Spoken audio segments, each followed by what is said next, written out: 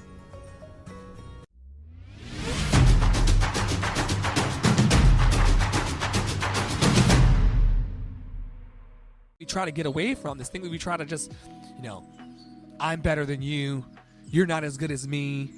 I'm not as good as her. She's not as good as me. He's not as good as me. I'm better than him.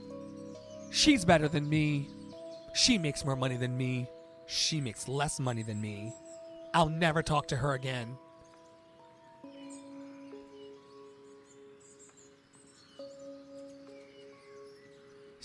That was exhausting for me to even recite to you. When all I can do is just tap into love. Love. Love. That juicy, rich flow. That gooey goodness. That sexy sweet. That love. The making of it. And like I talk about every night in here, we build intentional sand castles to love every night. I have fixed my eyes upon the mountain of love, and every night we come in here for a little short time to hold space for love.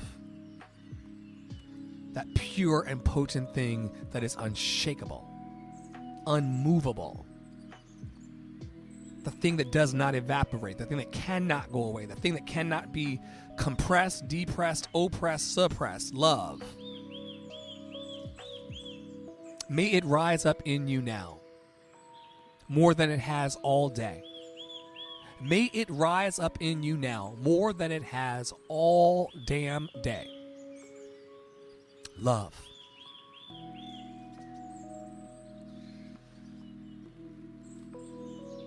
I'm looking for the Mark Nepo cards in the studio because I'd like to read one tonight. Kind of ground our time together. If you don't know where you are and what you stepped into because you showed up late, because I showed up late, so I know you showed up late. You're in the Campfire in the Cloud, and specifically you're in Andre's Love Cafe, where we serve songs, smiles, shenanigans, and support. So if you're into those sort of things, then come and sit by me, come and sit by us.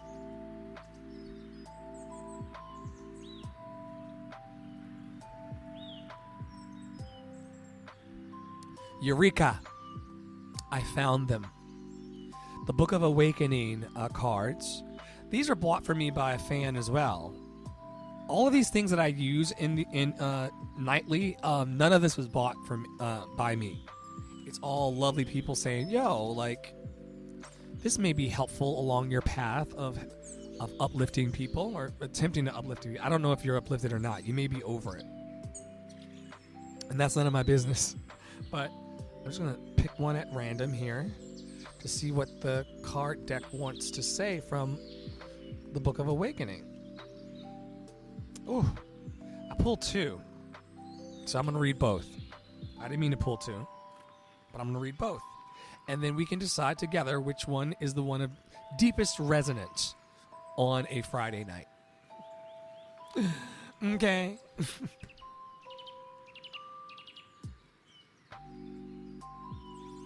The first one that was on top was ask what you need to know. And on the back it says, grateful and awake, ask what you need to know now. Say what you feel now.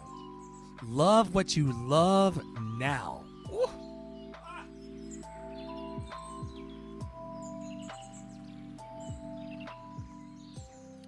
Juicy card. Ask what you need to know is the card from the Mark Nepo. Nepo, I don't know. I don't know, Mark Nepo.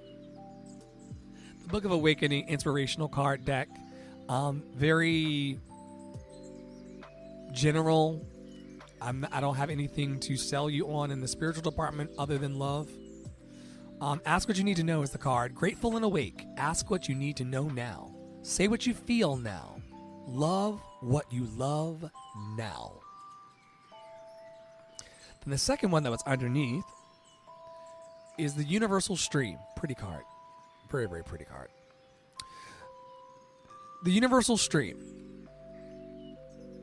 There are times walls are necessary, but more often we can protect ourselves by being who we are. Neither hiding nor revealing ourselves will prevent our share of pain, but in being who we are, we get to be part of the universal stream, not just a nut in a shell waiting to fall. These cards are not pulling any punches tonight. I've not picked up this deck. Oh no, that's a lie. Night before last, we used this deck because life is happening. The universal stream. There are times walls are necessary, but more often we can protect ourselves by being who we are. Neither hiding nor revealing ourselves will prevent our share of pain, but in being who we are, we get to be part of the universal stream, not just a nut in a shell waiting to fall.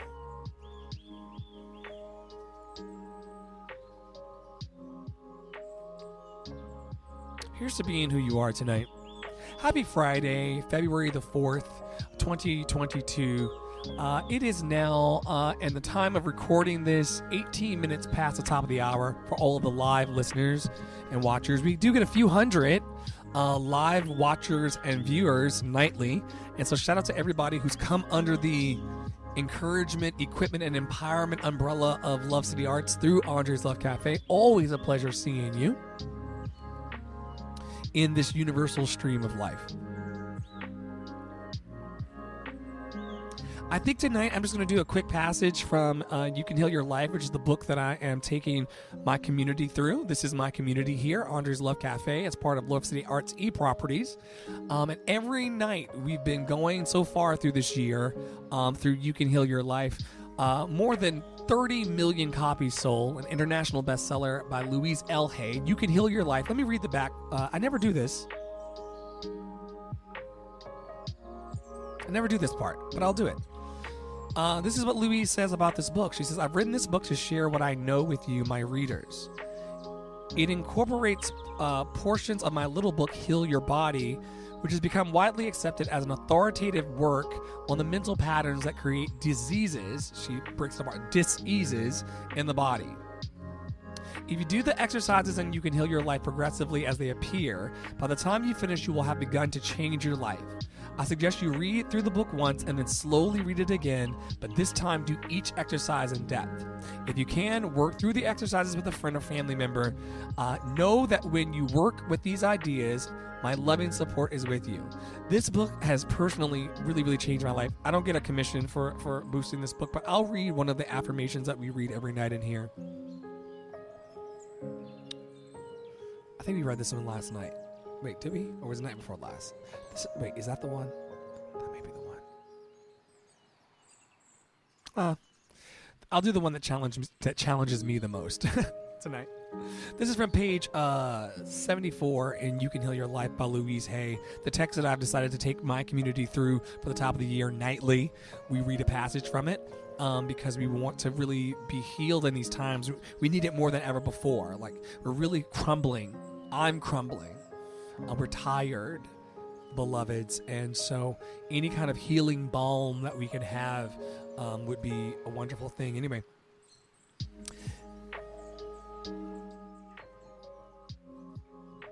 in the infinity of life where I am, all is perfect, whole, and complete. Change is the natural law of life. I welcome change. I'm willing to change. I choose to change my thinking. I choose to change the words I use. I move from the old to the new with ease and with joy. It is easier for me to forgive than I thought. Forgiving makes me feel free and light. It is with joy that I learn to love myself more and more. The more resentment I release, the more love I have to express. Changing my thoughts makes me feel good. I'm learning to choose to make today a pleasure to experience. All is well in my world. Oh. In the infinity of life where I am, all is perfect, whole, and complete. Change is the natural law of my life. I welcome change. I welcome change. I am willing to change. I am willing to change. I am willing to change. I'm willing to change. I'm willing to change. I choose to change my thinking. I choose to change the words I use. I move from the old to the new with ease and with joy. It is easier for me to forgive than I thought. Forgiving makes me feel free and light. It is with joy that I learn to love myself more and more. The more resentment I release, the more love I have to express. Changing my thoughts makes me feel good. Changing my thoughts makes me feel good. Changing my thoughts makes me feel good. Changing my thoughts makes me feel good. I am learning to choose to make today a pleasure to experience. All is well in my world. All is well in my world. All is well in my world. Would you just affirm that with me tonight? All is well in my world. All is well in my world. All is well in my world. This is not a convincing. This is not a convincing. This is an acknowledgement. An acknowledgement. All is well in my world. I need not carry fear. I need not hold on to pain. I need not move in anger. I need not live in anger. We recognize that all of life is a movement towards our wholeness. All of life is just pulling us closer and closer to being a whole and complete, beautiful ray of a human being shining in this galaxy. Do you know we're spinning at like thousands of miles per hour in this motherfucker? Right now. And gravity is the only thing keeping us from spinning off into space. The majesty of the ray of light that is your life. The majesty of the ray of life that is your light.